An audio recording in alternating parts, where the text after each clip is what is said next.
Hello and welcome to another Brother Crypt YouTube video.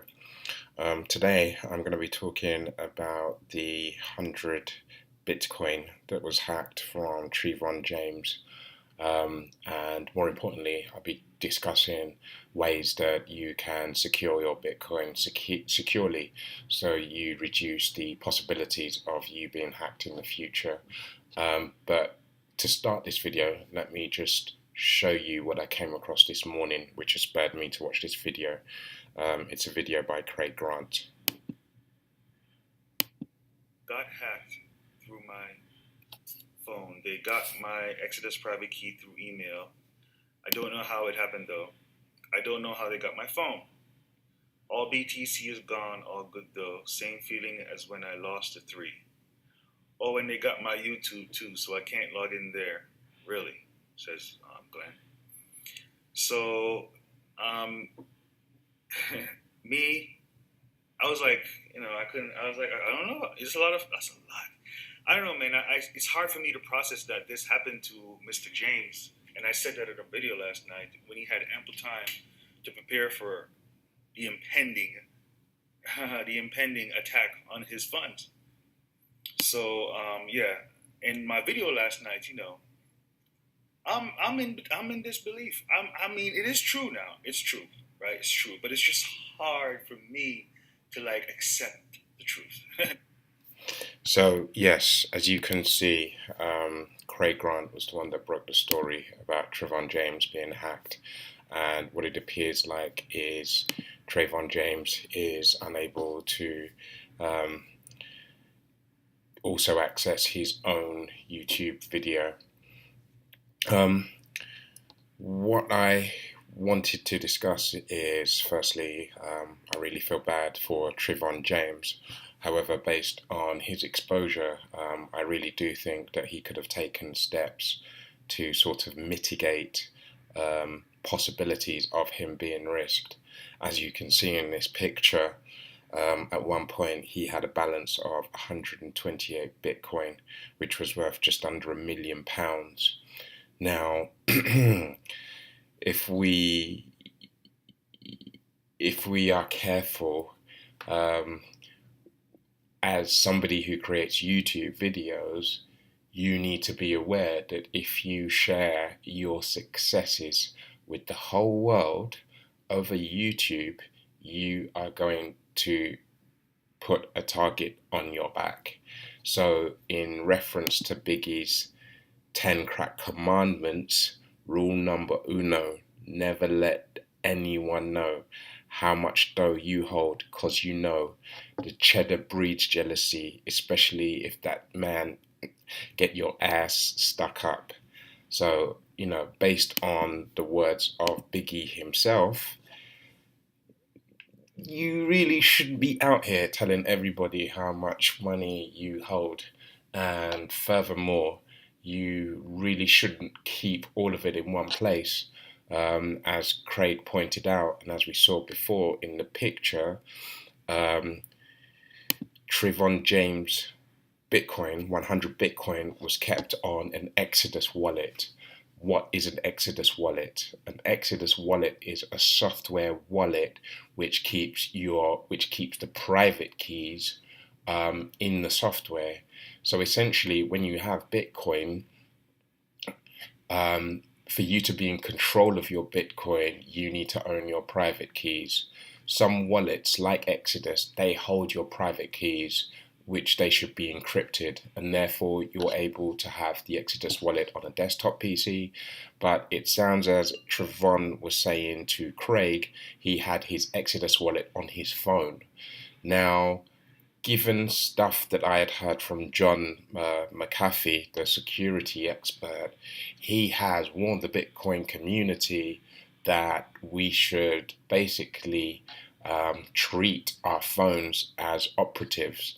Our phones can easily be hacked, and therefore if you have any sensitive information on your phone, such as Bitcoin wallets, then you really run the risk of that being hacked. And this is a classic example of what John McAfee said coming to manifest. Now, I really am sorry for Trevon James. That is a lot of money.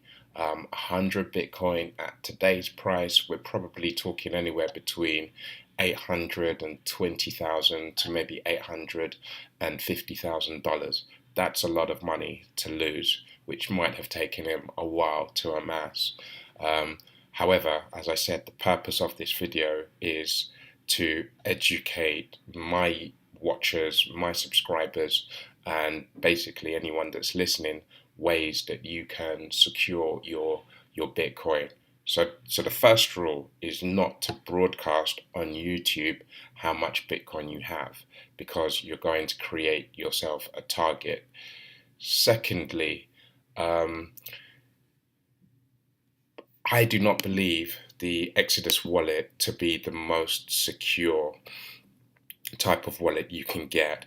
A quick Google search on Exodus wallet, it shows you that the way it works is that the private keys are different words all backed up, and that it's a piece of software that runs locally on your computer, and it doesn't interact with the Exodus server.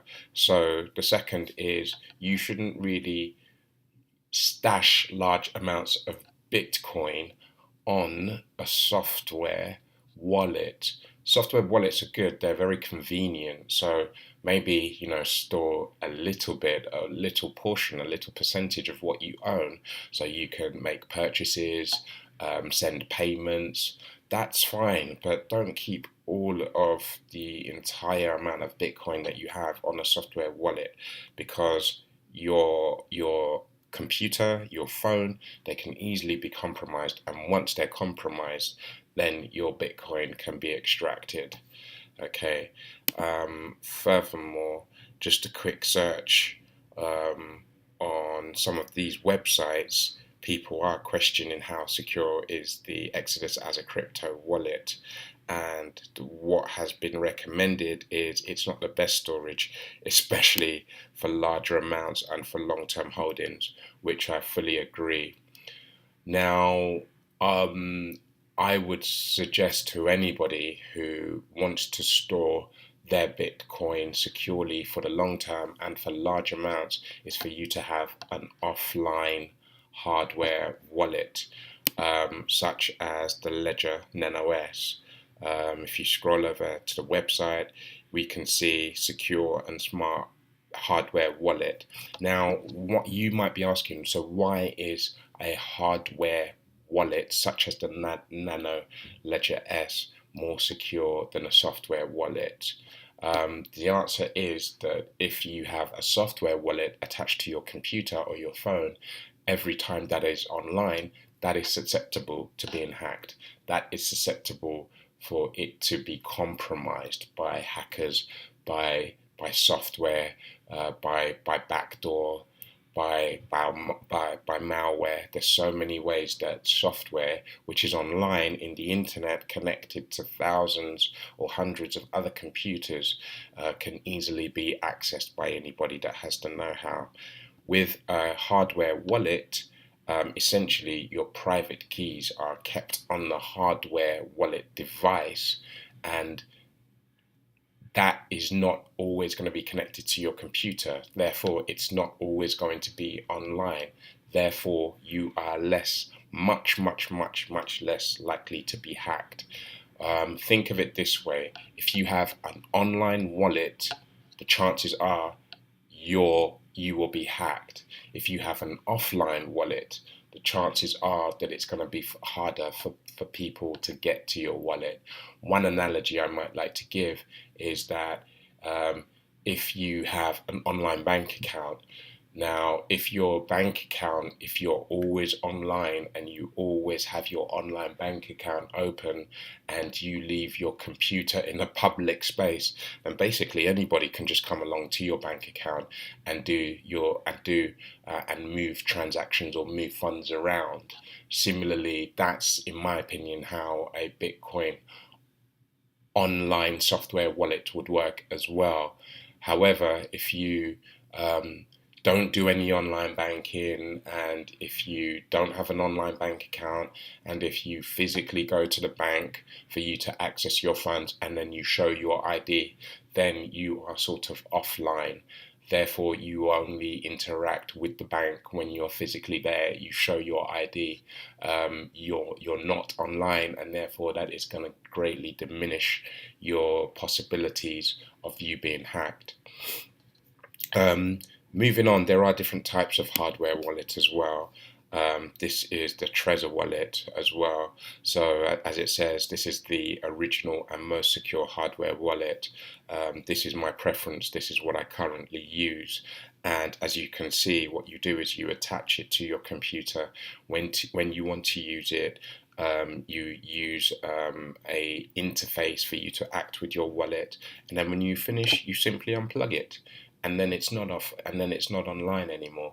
So, in my opinion, from my research, if you check some of my earlier videos, you will see that I've always recommended hardware wallets as the most secure means of storing your Bitcoin, large amounts, for long periods of time.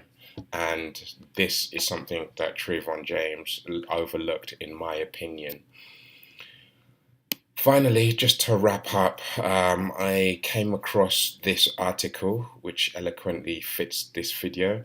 It's on Hacker Noon, and it's called 8 Simple Rules for Protecting Your Cryptocurrency. It's about a 20-minute read, and it's written by Daniel Jeffries, and I recommend it's good reading. It sort of summarizes and it talks about some of the points that I've mentioned here before. So yeah, quickly to summarize those points that I've mentioned. One, never really share with the whole world, especially on YouTube, how much Bitcoin you're holding. It's not really worth broadcasting it. Don't make yourself a target. Number two, only use a software wallet for small transactions. So only put a small amount of cryptocurrency on software wallets so you can use it for payments or for sending money to people. And number three, to store Bitcoin and cryptocurrency securely for large amounts for the long term, use a hardware wallet. Okay. Now, this has been another Brother Crypt video. I'm signing out. If you have any questions, please let me know. Just leave them in the comment section. And if you like this content, then please subscribe, please share. And I look forward to sharing my thoughts in cryptocurrency with you again. Thanks for watching. Bye bye.